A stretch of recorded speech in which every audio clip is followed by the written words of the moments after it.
wabarakatuh. Baiklah, kami dari kelompok 5, kami akan melakukan praktikum uji lemak. Saya Anton Suandra sebagai moderator. Di sebelah kiri saya ada Ibu Rika sebagai penyaji materi, dan sampingnya lagi Ibu Mega, Safa, dan Ibu Aminah. Untuk pembacaan materi pada Ibu Safa. Assalamualaikum warahmatullahi wabarakatuh. Waalaikumsalam warahmatullahi wabarakatuh. Kami dari kelompok 5 di sini akan mengidentifikasi tentang uji lemak. Di depan kami sudah ada bahan-bahan. Alat dan bahan yang kami gunakan, yang pertama ada alatnya, piring plastik 1 buah, kemudian pipet 2 buah, kemudian kertas coklat sampul buku, lampu senter, lilin, dan sendok 1 buah. Kemudian bahan yang kami pakai yaitu ada kemiri, margarin, wortel, seledri, jagung, singkong, kacang tanah, pepaya, santan, minyak goreng, susu, dan air.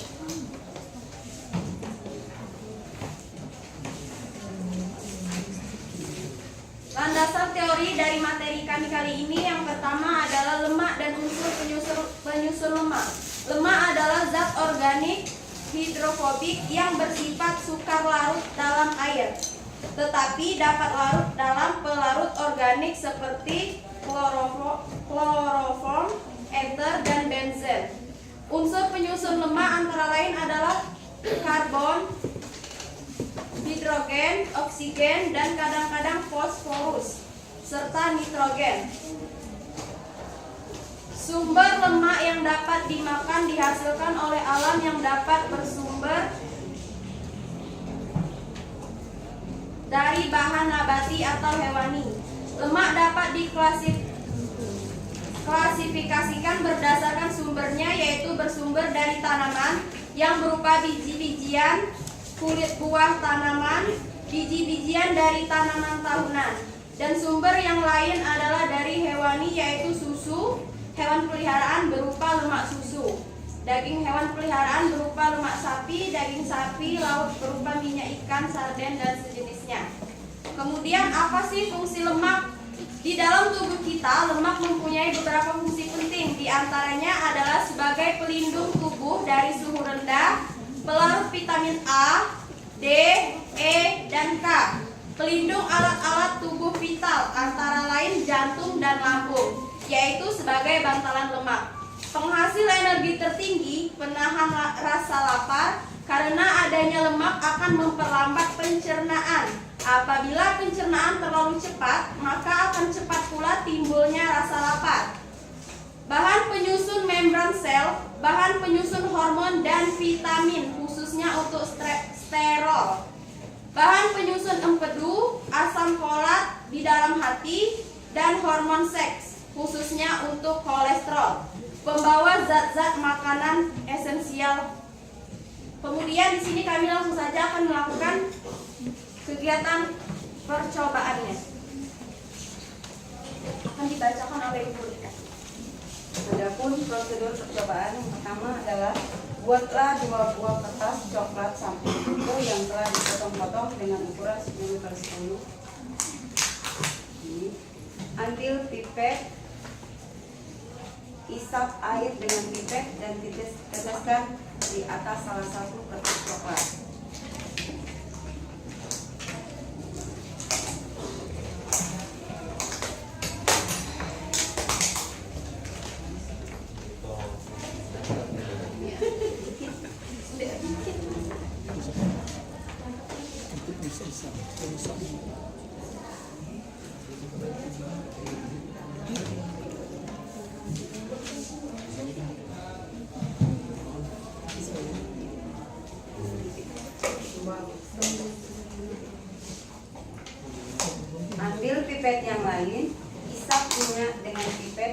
dan teteskan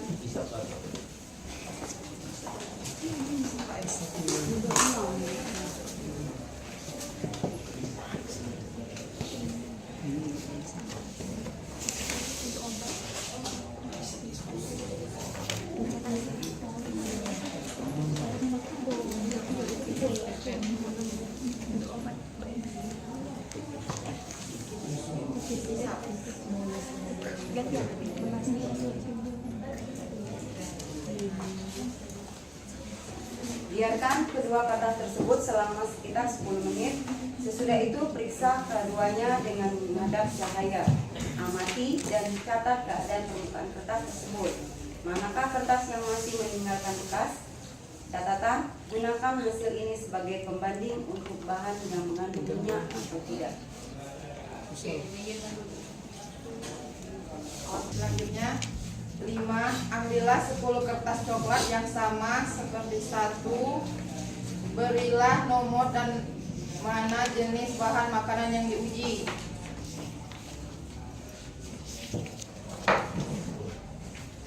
1 kemiri, 2 margarin, 3 wortel, 4 seledri, 5 biji jagung kering, 6 singkong kering, 7 kacang tanah kering, 8 pepaya, 9 santan, 10 susu. Prosedur percobaan. 1. Haluskanlah kemiri, usap-usap di atas kertas coklat kira-kira 10 kali dan bersihkan sisa kemiri. Biarkanlah sekitar 5-10 menit. 7. Sambil menunggu waktu, kerjakan hal serupa untuk ke-9 bahan makanan. Cairkan margarin di atas sendok dengan menggunakan panas dari nyala lilin. Teteskan margarin di atas kertas coklat. Usapkan seledri di atas kertas coklat kira-kira 10 kali. Potonglah wortel dan usap-usap di atas kertas coklat berulang-ulang kali. Usap-usapkan biji jagung kering di atas kertas coklat berulang-ulang sebanyak 10 kali.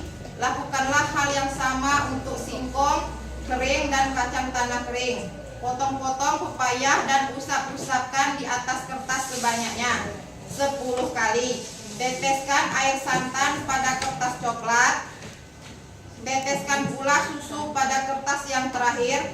Biarkan ke-10 kertas coklat ini selama 10 menit. Setelah 10 menit, amati kertas coklat satu persatu. Pergunakanlah lampu atau senter ke arah bekas usapan dari bahan-bahan makanan yang diuji. Kertas manakah yang meninggalkan bekas noda minyaknya? Catatilah hasil pengamatan pada tabel di lembar kerja.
Sambil menunggu, tadi sudah dijelaskan membutuhkan waktu 10 menit untuk melihat hasil dari percobaan kami.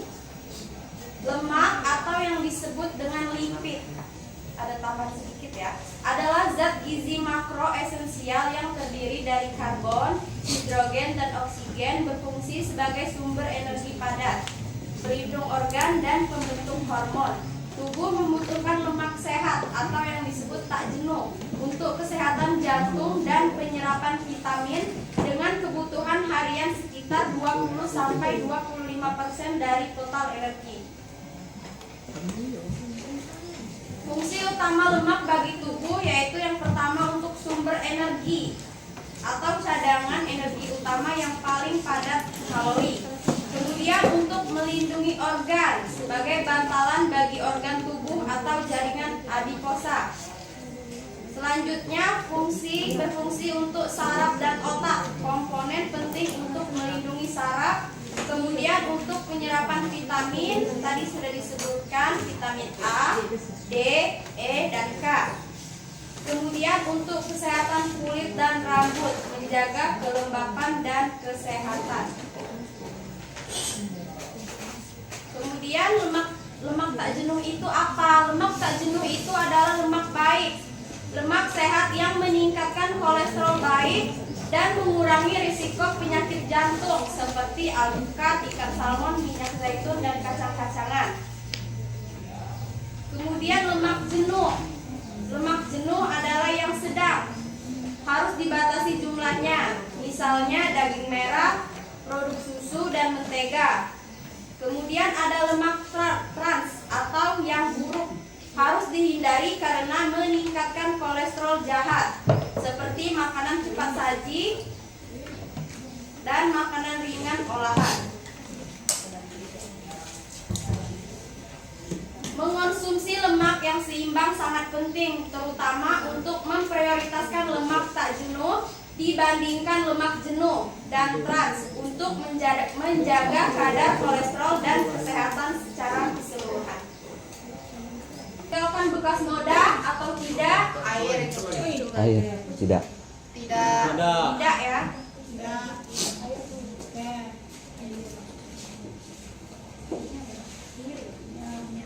Selanjutnya minyak.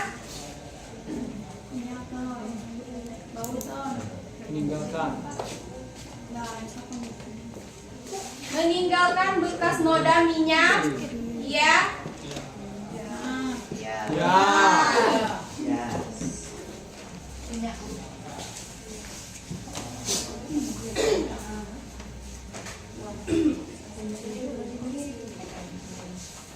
Kemiri.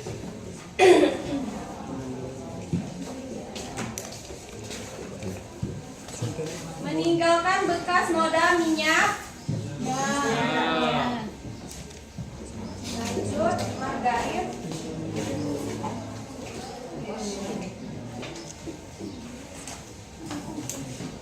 Meninggalkan bekas noda minyak. Ya. Ya. Kemudian wortel.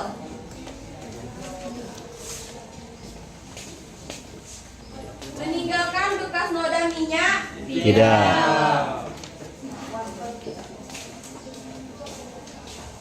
Selanjutnya seledri.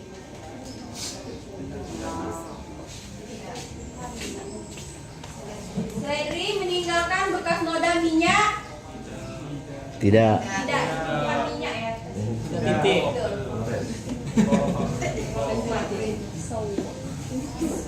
Kemudian biji jagung. Meninggalkan bekas noda minyak. Tidak. Selanjutnya singkong.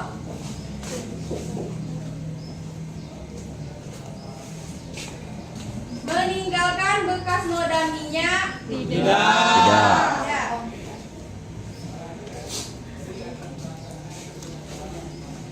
Kacang tanah. Meninggalkan bekas noda minyak. Iya. Kemudian pepaya.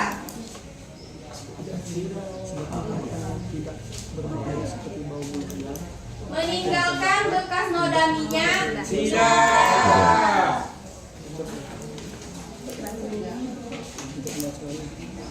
Kemudian lanjut santan.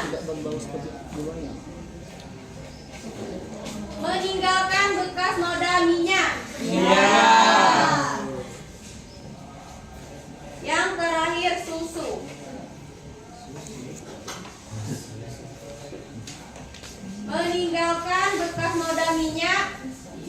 Tidak.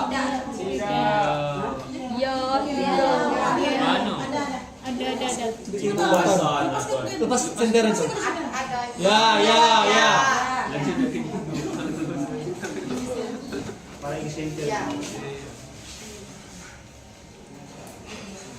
iya ya.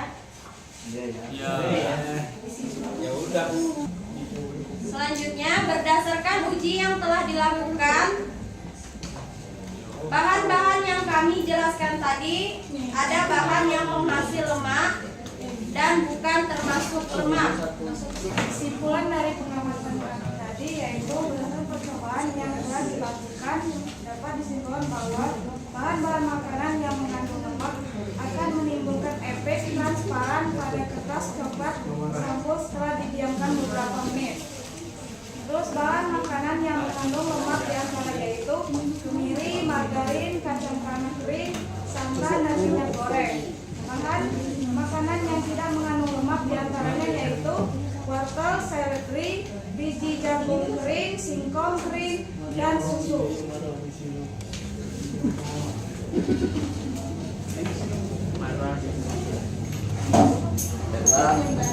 Setelah tadi praktek dari kami tentang materi uji lemak. Sekian dari kami, saya akhiri. Wassalamualaikum warahmatullahi wabarakatuh. Waalaikumsalam.